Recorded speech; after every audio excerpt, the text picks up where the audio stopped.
Hi, I'm Barbara. Welcome back to my Kentucky native garden.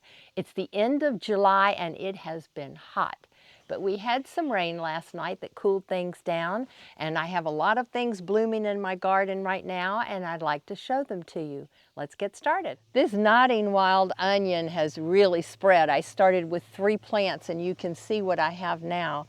It likes moist soil and part sun, and the bees and the little flies just love it. Butterflies have a hard time landing on this because the flowers go down. That's why they're called nodding wild onions. But they will spread. And we also have a little mist flower here. And that grows wild in my yard. And it also likes part sun and moist soil. So it's a good match for the nodding wild onion because they will fill up a space really quickly. I have more of the mist flower behind me, and it makes a great patch for pollinators. This phlox is a favorite of the butterflies.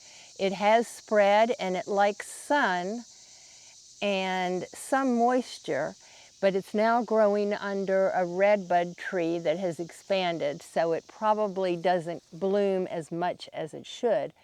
But I clip it back after the blooms fade and they do come back. It will get some powdery mildew. That's normal, nothing to worry about. It won't bother the plant. This is Joe Pie weed. It's a cultivar called Little Joe. It only grows to about 4 feet tall, where the straight species gets to be about 8 to 10 feet tall and is much too large for a front yard garden. The butterflies love this, and it loves sun. This is passion flower vine. It grows wild in my yard and it spreads by suckers, and it has spread all over my yard. It likes to cling to things with the little tendrils, and it clings to my flowers. So I've tried to give it places to climb. I've put up these sticks here, and I've also put up a trellis. It's a beautiful purple flower, and it also has a very unusual berry. It's a large fruit. It ripens in the fall, and it is edible, though I've never eaten one. I just wanted to point out that my oak leaf hydrangea has now turned pink, showing that it's been pollinated. It gives interest all year long. Black-eyed Susan is host to the silvery checker spot. Pollinators love it, and birds eat the seeds in the fall. It can be an aggressive garden plant, but this spot doesn't get total full sun, so it doesn't spread as much as it would in some gardens. Rattlesnake Master looks like so many little pin cushions. It's the host plant for the black swallowtail, and bees and flies like to get nectar from the flower.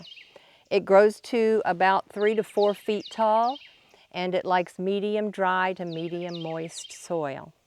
This blazing star also likes medium dry to medium moist soil, and the pollinators just love it. I always see butterflies around this flower. This hairy mountain mint is packed with nectar, and it attracts all kinds of pollinators. Like most mints, it will spread, and it really prefers full sun. It will grow to 3 feet in full sun, but part shade it will only grow 1 to 2 feet.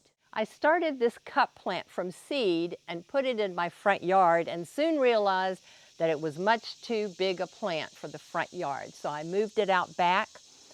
It grows up to 10 feet tall, and it has all of these flowers on the very top, which makes it very top heavy. So anytime you have a rain or wind like we had last night, they get knocked over. So it's not a great flower for your front yard, but great for an area like this out back. It's called a cup plant because where the stem meets the leaves, it forms a little cup. And birds, especially goldfinches, like to drink the water out of that cup. It spreads by rhizomes, but it also has a taproot. So you can start with 2 or 3 like I did and end up with a whole patch of cup plants. This is sweet Joe Pie weed. It's a great alternative to the other Joe Pie weed if you have a shady spot. It grows wild in my yard. Hey, thanks for visiting my Kentucky Native Garden. How about hitting that like button and subscribe to our channel? See you next time.